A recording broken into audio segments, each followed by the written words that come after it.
Alyssa, cancel your wedding. We need you to run the logistics for Brandon's instead. You're finally useful for something. My mother dropped that sentence between sips of champagne like it was normal conversation. Across the table, my brother Brandon smirked, adjusting his fake Rolex. My father wouldn't even look at me. I didn't scream. I didn't cry. I just picked up my purse, slid the unpaid $400 dinner bill toward my father, and walked out of the restaurant without a word. They thought my silence was defeat. They didn't know it was the first weapon I'd drawn. Have you ever been told your major life event doesn't matter as much as a sibling's? Tell me in the comments. I read every single one. My name is Alyssa, I'm 29, and for most of my life, I was the family's financial safety net disguised as a disappointment. It started when I was 16. While other kids were saving for prom tickets, I was handing my father a white envelope every Friday, containing exactly $150 from my tips at the diner. They called it contributing to the household. I called it rent. That same year, my parents bought Brandon a brand new Mustang for his 18th birthday. They didn't ask him for gas money. They didn't ask him to get a job. They handed him the keys and told him he was destined for greatness. I remember watching him drive away, the engine roaring, while I calculated if I had enough leftover cash to buy a used textbook for my advanced placement history class. I cried about it then. I felt small and used. But looking back now, from the driver's seat of my own life, I realized that envelope of cash was the best education they ever gave me. It taught me the value of $1. And more importantly, it taught me that their love had a price tag I could never afford. But nothing prepared me for the financial suicide mission they launched for this wedding. A few days after the dinner at the Azure, I sat in my home office, a space I bought and paid for without their help, and pulled up the public property records on my parents' house. I needed to understand where the money was coming from. My father had been complaining about the cost of heating oil all winter, yet they were throwing a 6-figure event. The math didn't add up. One click, and the truth flashed on the screen. It wasn't savings. It was a massacre. To fund the $150,000 non-refundable deposit for Brandon's royal wedding, my parents hadn't just scraped together some extra cash. They had executed a cash-out refinance on their paid-off home, stripping out 80% of the equity they had spent 30 years building. But that wasn't enough. I dug deeper into the tax implications. To cover the rest, they had liquidated their 401k retirement accounts early. They took the 10% penalty. They took the massive income tax hit. They literally set their entire financial future on fire just to keep Brandon warm for one weekend. I stared at the numbers, feeling a cold kind of nausea. Why would rational adults do this? It's what I call the borrower's delusion. See, my parents didn't just love Brandon. They were addicted to the idea of him. They had bet every cent of their retirement on the fantasy that Brandon was a genius business executive who would become a millionaire and take care of them. They needed him to be the golden child. If Brandon was a success, then their recklessness was actually a brilliant investment. If Brandon was a fraud, then they were just two elderly people who had bankrupted themselves for an ego trip. That's why they hated me. I was stable, I was debt-free, I was boring. I was the mirror that reflected their own stupidity back at them. Every time I paid a bill on time or saved money, it reminded them that they didn't have to gamble everything to be secure. They had to smash the mirror to keep believing the lie. They thought they were investing in a king. They didn't know they were bankrolling a court jester who was already stealing from the treasury. The escalation began 3 weeks before the wedding, and it wasn't subtle. It started with a text from Brandon at 2 a.m. Need you to coordinate with the caterer. They're asking about vegan options. Handle it. No, please. No. Hello. Just a command. As if I were his personal assistant. I didn't reply. The next morning, my phone rang while I was in a meeting with a client. It was my mother. I sent it to voicemail. She called again. And again.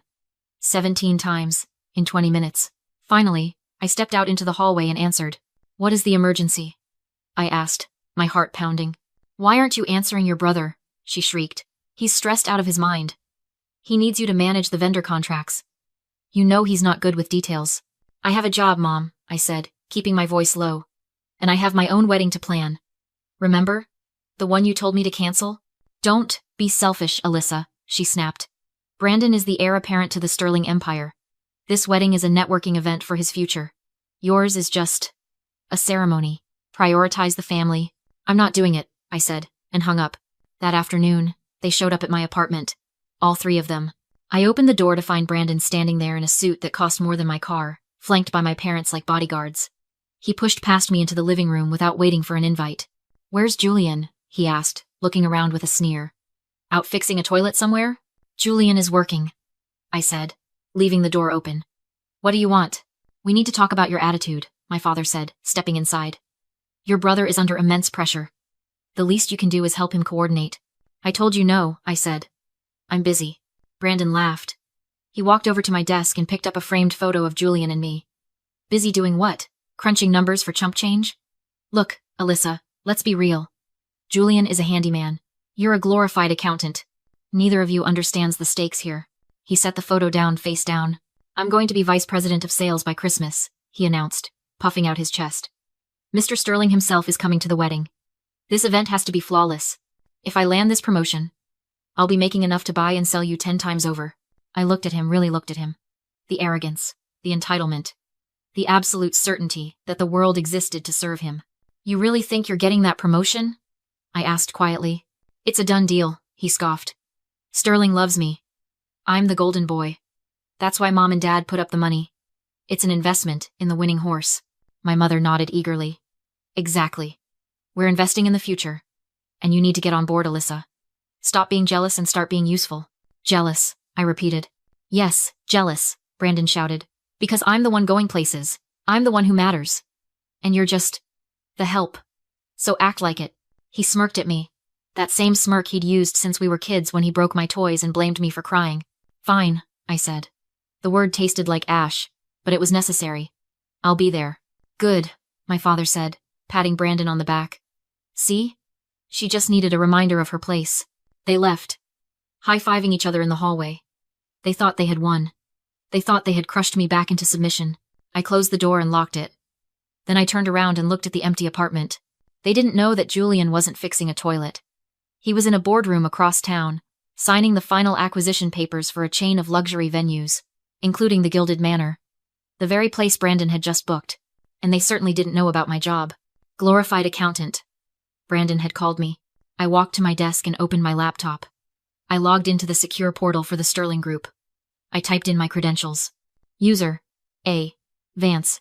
Clearance level. External forensic auditor. Status. Active. I wasn't an accountant. I was the person hired by the board of directors to find the leak in their sales division. I was the person Brandon was terrified of. Only he didn't know I existed. I stared at the screen. They wanted me to be useful? I would be useful. I would be the most useful person in their entire lives. I was going to audit my brother's entire existence. The next morning, I didn't put on my usual work-from-home leggings. I put on a charcoal blazer, stilettos that clicked like gunshots on marble, and the diamond stud earrings I'd bought myself after my last big case. I drove downtown to the Sterling Group Tower, a 40-story monolith of glass and steel that dominated the skyline. To my family, this building was the temple where Brandon worshipped. To Brandon, it was the kingdom he was about to inherit. To me, it was a crime scene. I walked into the lobby. The security guard, a former Marine named Earl, who never smiled at anyone, looked up. He saw me, straightened his spine, and nodded. Good morning, Miss Vance, he rumbled. Boardroom B is unlocked for you. Thanks, Earl. I swiped my badge. It wasn't a visitor pass. It was a red-level clearance card. The kind issued only to C-suite executives and the external auditors hired to police them. The light turned green, and I stepped into the elevator. I wasn't here to check attendance. I was here to hunt. I set up in the private conference room on the 38th floor. I didn't need to hack anything. I had root access. I pulled up the financial records for the sales division, specifically the accounts managed by the top performer, Brandon Vance. Glorified accountant, he had called me. I opened the digital ledger. I didn't look for math errors. Math errors are mistakes. I was looking for patterns. And patterns tell stories. It took me less than 10 minutes to find the ghost in the machine. Brandon's sales figures were spectacular. Too spectacular. He was showing a 30% quarter-over-quarter growth in a stagnant market.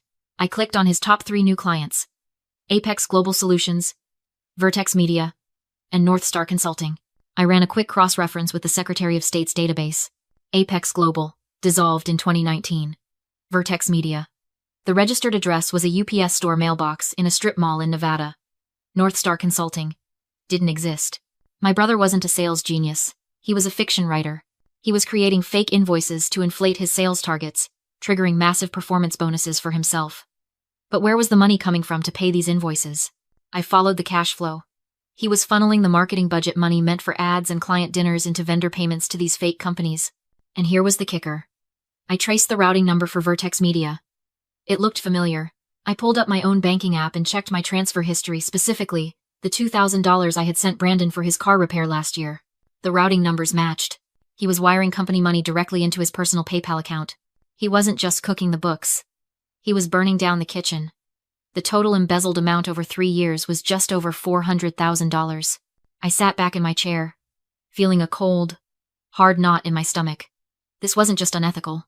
This was federal prison time. This was wire fraud, tax evasion, and grand larceny. Then, I found the cherry on top. A draft email in his sent folder, addressed to his frat brother. The old man Sterling is going senile. I'm printing money over here, and nobody's watching. By the time I'm VP, I'll bury the paper trail. The parents just mortgaged the house for the wedding, so I'm golden. I stared at the screen. He called our parents' sacrifice, their financial ruin, his safety net. He was laughing at them. He was laughing at Mr. Sterling. I hit print. The laser printer hummed to life in the corner, spitting out page after page of damning evidence. Bank statements, fake invoices, the email, the IP logs. It was a thick stack, warm to the touch. It weighed about as much as a brick, and it would do just as much damage when it hit him. I organized the papers neatly, tapping the edges on the mahogany table to straighten them. Then, I placed the entire stack into a thick, cream-colored envelope. On the front, in my best calligraphy, I wrote 2 words: wedding gift. The day of the wedding was a spectacle of excess. I arrived at the Gilded Manor, in a black tie gown I'd bought specifically for this moment. Midnight blue, sleek, and devastatingly elegant. Julian looked like James Bond in his tuxedo. We didn't look like the help. We looked like we owned the place. Which, technically, Julian did.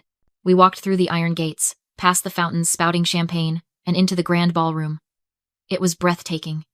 Crystal chandeliers the size of small cars hung from the ceiling. Waiters in white gloves circulated with trays of caviar. It was a palace built on a foundation of lies. Brandon was holding court near the bar, already 3 drinks deep. He spotted us immediately. Well, he sneered, walking over with a glass of scotch in his hand. Look who decided to play dress-up. Did you rent those? Or did you steal them? We bought them, I said, my voice cool. Nice party, Brandon. It's not a party, he corrected, leaning in close so I could smell the expensive alcohol on his breath. It's a coronation. Mr. Sterling is here. He's going to announce my promotion tonight. And you know what the best part is? He gestured around the room. Brandon bragged that our parents had funded everything because they knew who the real winner was. Nearby, Mom and Dad beamed as they praised his visionary leadership, clinging to the illusion that he was Sterling's chosen heir. They had no idea they were standing on a trapdoor. Then Mr. Sterling entered. The room hushed as the legendary businessman moved through the crowd. Brandon rushed to greet him, boasting about excellence and destiny. Sterling listened calmly, then stepped onto the stage and took the microphone. I'd like to correct the record, he said. Accuracy matters in business. Please welcome my lead external auditor, Alyssa Vance. The spotlight hit me. Gasps followed. My parents froze. Brandon went pale. Sterling announced the truth. $400,000 in embezzlement, 3 years of tax fraud, and a crude shell company scheme. Brandon wasn't being promoted. He was fired. Federal agents were waiting. Brandon collapsed as he was arrested. My mother screamed that I was lying. Sterling replied simply, "It's math." Outside, Brandon snapped when he saw Julian lunging at him in a panic. Officers tackled him instantly. Assault was added to his charges. My parents then demanded their $150,000 wedding deposit back. Julian said nothing. I stepped forward and cited the contract's conduct clause. Criminal activity voided all refunds. That money, their retirement, their last gamble now legally belonged to Julian. Brandon is serving 3 years. My parents lost their house soon after. Julian later bought it at auction and turned it into a shelter for runaway teens. They tried to make me feel homeless my whole life. Now I hold the keys and the door is finally open to people who deserve it.